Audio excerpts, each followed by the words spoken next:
Hey guys, I actually met with a keymaster a few days ago, and I thought it'd be really interesting to show you guys on video some of the things the keymaster taught me, because not many people get to see this. It's a very mystical, magical, sought after ability.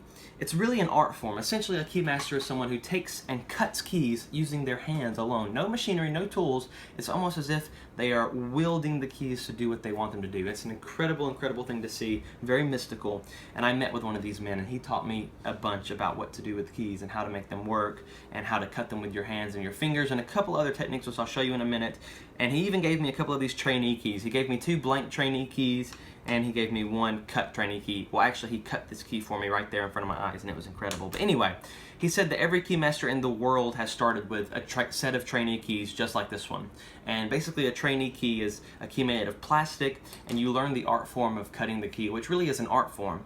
And you learn that art form of cutting the key, and then a few years later, you transition to metal. So first, you have to learn the art form with the plastic key. So that's what I'm going to do today, just try to show you what he taught me. He gave me this key to pretend as if it was a client's key, because he said, I want you to try to mimic this key exactly. So I'm going to try to do that now for the first time on the video using the techniques he taught me. So the first thing that he showed me was you want to take the blank key and the cut key and kind of line them up a little bit so you can see how they're supposed to be. And then you take the blank key and you actually use your fingers to kind of wield the key to cut.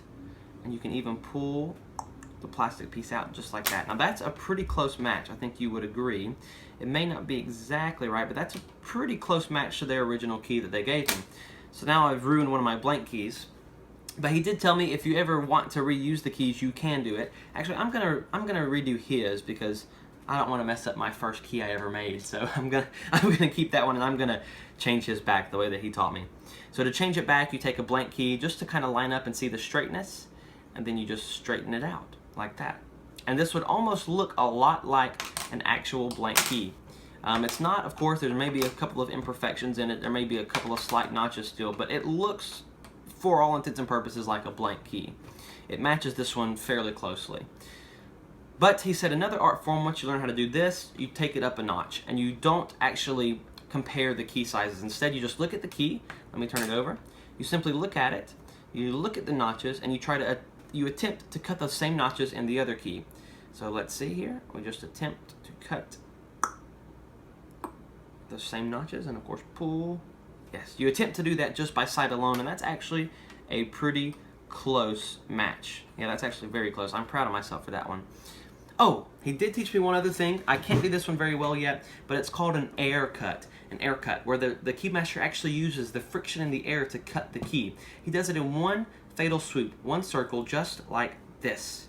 And he actually cuts a whole other set of notches. Sometimes he does it with a blank key, but sometimes he also does it with this key to get a back edge in case you have a really stubborn lock.